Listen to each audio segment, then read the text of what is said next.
Students, कैसे हैं आप? स्वागत है आपका Avon sound classes YouTube channel पर। स्वागत करता हूं आप सब लोगों का। और सबसे पहले हम बात करते हैं क्लास 12th के फर्स्ट लेसन के अबाउट में। देखिए, लेसन जो फर्स्ट है हमारा, teach me to listen lord, ईश्वर मुझे सुनना सिखाइए। हमने इस लेसन के बारे में बहुत कुछ पढ़ा हुआ भी है। सबसे पहले हम समझते हैं कि लेसन क्या है ना, क्योंकि हमें लेसन प्लान पता होगा तभी हम उसके क्वेश्चंस अबाउट में पढ़ पाएंगे। सबसे पहली बात, teach me to listen Lord, इससे आप क्या समझते हैं, क्या अंडरस्टैंड करते हैं? तो teach me to listen Lord का मतलब होता है ईश्वर मुझे सुनना सिखाइए। क्या सुनना सिखाइए? अरे सुनना सिखाइए का मतलब ये है कि हमारे जो समाज में है ना, किस प्रकार के लोग रहते हैं, हम किस प्रकार के लोगों से मिलते हैं जुलते हैं, क्या हमारा उनके साथ रिश्ता है, कैसे लोगों से हमें संबंध बनाने चाहिए, कैसे लोगों से हमें संबंध नहीं बनाना चाहिए। या जब हम समाज की बात करते हैं तो हम जब ऐसी विषम परिस्थितियों में होते हैं तो हम किसको चुनते हैं, पहले किसको चुनते हैं, दूसरे नंबर पर किसके चुनते हैं, ये यहाँ पर हमें ईश्वर से प्रार्थना करना है। सबसे पहली बात करते हैं तो यहाँ पर 4 लोगों की बात की है। कौन कौन 4 लोग हैं? सबसे पहली जो अगर बात करें तो वो है हमारे रिश्तेदार, हमारे करीबी, हमारे फ्रेंड सर्कल्स के जो लोग हैं, वो सारे जो लोग हैं हमारे फसली आते हैं। अब पहली सिचुएशंस में हम अपलोडेड कर रहे हैं कि जो पहली बार में अगर हम बात करें तो फर्स्ट वर्डिनेशन से हमारे जो रिलेशनशिप्स, हमारे जो कोवर्कर्स हैं, हमारे फ्रेंड्स हैं, हमारी फैमिली है, क्योंकि हम सबसे पहले उनको सुनते हैं, है ना, our family, our coworkers, our friends. और फिर सेकंड नंबर पर अगर हम बात करें तो हम बात करते हैं जैसे ऐसे लोग जिनको समाज ने भुला दिया या जो कहीं ना कहीं सोसाइटी से बाहर है, समाज से बाहर है, ऐसे लोग मतलब कि कहीं ना कहीं जो किसी महान दुख से पीड़ित हैं, किसी बहुत बड़े दुख से पीड़ित हैं, ऐसे लोग जो मतलब कि कहीं ना कहीं हमारे इस सेकंड नंबर के वर्डिनेशंस पे आते हैं। तीसरे नंबर पर हम बात करते हैं अपने स्वयं की, अपने आप की बात करते हैं। और चौथे नंबर पर बात करते हैं हम ईश्वर की, मतलब कि भगवान की। तो पहले नंबर से हम चर्चा करते हैं। यहाँ पर जो पोएट हैं, पोएट एनोनिमस हैं, मतलब कि अज्ञात पोएट हैं। तो सबसे पहले उन्होंने बोला कि teach me to listen lord to those nearest me, जो मेरे सबसे करीबी हैं, ऐसे लोगों को मुझे सुनना सिखाइए। My family, my friends, my co-worker, मतलब कि मेरे जो फ्रेंड्स हैं, माय फैमिली है, मेरे कोवर्कर हैं, ऐसे लोगों को मुझे सुनना सिखाइए। अब क्यों सुनना सिखाइए? क्योंकि अगर हम बात करते हैं तो हमारा जो सबसे मेन जो चीज़ है वो हमारी फैमिली है, हमारा परिवार है, हमारे दोस्त हैं, हम सबसे पहले उन्हीं को सुनेंगे, ठीक है ना।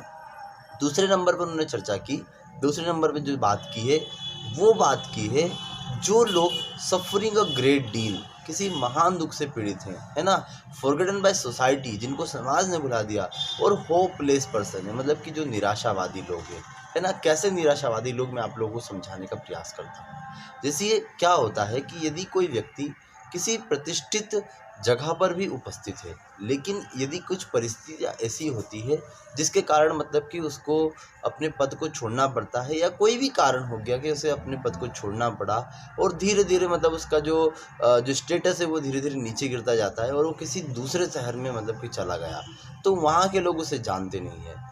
डेफिनेटली सी बात है कि जब लोग किसी को जानते नहीं है तो वहाँ पर वो काम कर नहीं पाएगा। अब जब काम नहीं करेगा तो पैसा नहीं मिलेगा, पैसा नहीं मिलेगा तो व्यक्ति मतलब कि मजबूरियों में मतलब क्या करता है, फिर भीख वगैरह ऐसे जो काम है वो करने लग जाता है। तो अब ऐसे लोग क्या है, मजबूर हैं, वो ये काम करना नहीं चाहते हैं, लेकिन वो क्या है, मजबूर है, वो होपलेस हैं, मतलब उनके पास कोई आशा है कि किरण नहीं है कि वो वहाँ जा सके, होपलेस है ना। और फॉरगेटन बाय सोसाइटी, उनको क्या है, समाज ने तो भुला दिया है। और तीसरी बात, वो एक ऐसे दुख से पीड़ित है क्योंकि वो काम करना चाहते हैं, भीख मांगना नहीं चाहते हैं, लेकिन उनकी जो परिस्थितियां हैं वो कुछ इस प्रकार की हैं कि उन्हें इस काम को करने के लिए क्या हो गया है, मजबूर होना पड़ रहा है। तो यहाँ पर ये जब डेफिनेटली सी बात है, जब हम लेसन के क्वेश्चन आंसर पढ़ेंगे तो हमें यही पूछा जाएगा कि who are the people far from us, ये कौन से लोग हैं जो हमसे दूर हैं। तो हम बोलेंगे कि these are people who have no ray of hope in their life, who are forgotten by society and who are suffering a great deal। मतलब कि ये वो लोग हैं जो मतलब कि किसी महान दुख से पीड़ित हैं। These are people who have no ray of hope in their life, जिनके जीवन में आशा की कोई किरण नहीं है। who are forgotten by society, जिनको सोसाइटी ने भुला दिया है। and who are suffering a great deal, जो किसी महान दुख से पीड़ित है। और जब हमने सबसे पहले वर्ड नेशन के बारे में बात की थी, जो हमारे करीबी लोग हैं उनके बारे में हमने बात करी, तो जो लोग मतलब चाहे वो कैसे भी हों, वो ये चाहते हैं कि जो हमारे परिवार के जो लोग हैं हम उनको एक्सेप्ट करें, है ना। तो सीधी सी बात है कि what message do those our nearest give us, मतलब कि जो हमारे करीबी लोग हैं वो हमें क्या मैसेज देते हैं। तो हम बताते हैं कि दे गिव द मैसेज, वे हमें मैसेज देते हैं कि that they must be listened and must be accepted as they are, कि हम उनको ऐसा मैसेज देते हैं वो हमें कि they give the message that they must be listened, उन्हें सुना ही जाए, एंड मस्ट बी एक्सेप्टेड, उन्हें स्वीकार किया ही जाए, एज दे आर, चाहे वो जैसे भी हो, मतलब वे किसी भी प्रकार के हों, उन्हें क्या किया जाए, एक्सेप्ट किया जाए, उन्हें स्वीकार किया जाए और उन्हें समझा जाए। ठीक है, तो अब अपन थर्ड नंबर पे बात करते हैं। फिर बात करते हैं हम थर्ड नंबर पर कि जो व्यक्ति है वो किसकी आवाज़ सुनना चाहता है, या थर्ड नंबर पे किसकी आवाज़ सुनना चाहता है। तो हम अपनी अंतरात्मा की आवाज़ सुने। हमारी अंतरात्मा की आवाज़ हमें क्या करती है, ये समझाती है कि कहीं ना कहीं हम जो भी काम करते हैं वो बेहतर तरीके से करने के लिए करते हैं।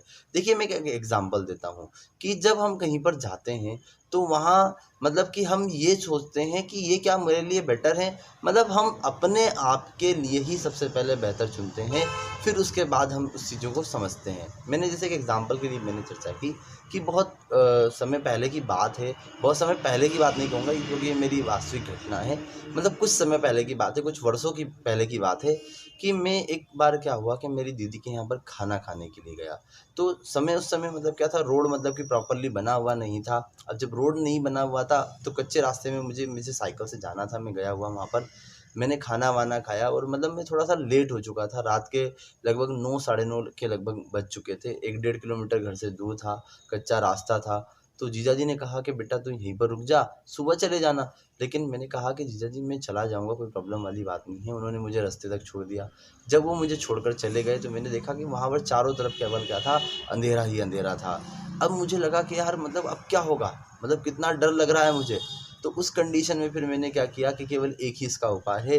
मैंने आंखें बंद की और बोला कि जय हनुमान ज्ञान गुण सागर, जय कपीस तिहु लोक उजागर, और अपनी आंखें खोलकर हनुमान चालीसा गाता हुआ मैं साइकिल चलाते हुए आगे बढ़ने लगा। अब जैसे ही मतलब कि अपने घर के पास का आने वाला जो रोड लगने वाला था, जैसे ही मैं लाइटों के बीच में आया, अपने जो शहर की जो चकाचौंध में आया, मेरी हनुमान चालीसा गायब हो चुकी थी। मेरा दूसरा गाना चालू हो चुका था, चल छैया छैया छैया। तो क्या मैं ये क्या समझाना चाहता हूँ कि जब हम विषम परिस्थितियों में होते हैं ना, तो जैसा हमारा मन कहता है हम वैसी चीज़ों को क्या करते हैं, ऑब्जर्व करते हैं, हम वैसी चीज़ों को समझते हैं। हम ये समझते हैं कि कहीं ना कहीं जब मेरा मन जो कहता है ना मैं वही करूँगा। जब मुझे डर लगा तो मैंने सोचा कि यार मुझे हनुमान चालीसा बोलना चाहिए। तो डेफ़िनेटली सी बात है कि हम किसको एक्सेप्ट करते हैं, हमारी इनर वॉइस को, है ना। जो हम सुनते किसको, हमारी इनर वॉइस को सुनते हैं। लास्टली अगर हम बात करें तो हम बात करेंगे ईश्वर की। हमें ईश्वर की आवाज़ को सुनना है, चाहे हम कितने भी बिजीनेस में हो, चाहे कितनी भी बोर्डम में हो, साइलेंस हो, नॉइज़ में हो, मतलब कि जो एक व्यक्ति होता है चाहे वो मतलब कितना ही शोर में हो, कितना भी नॉइज़ में हो, किसी भी कंडीशंस में हो, वो अपने आप को सुनने का प्रयास करता है, वो ईश्वर को सुनने का प्रयास करता है। क्यों? क्योंकि इस जो ये पूरी पोयम है इसका ओवरऑल मूड यही है कि मतलब जो प्रेम है, केयर है, डिवोशन है, समर्पण है, संरक्षण है, मतलब मानवता के प्रति और ईश्वर के प्रति जो हमें बनाकर रखना है। Thank you very much. इसके क्वेश्चन आंसर के वीडियोस हम नेक्स्ट वीडियो में बनाएंगे। Thank you.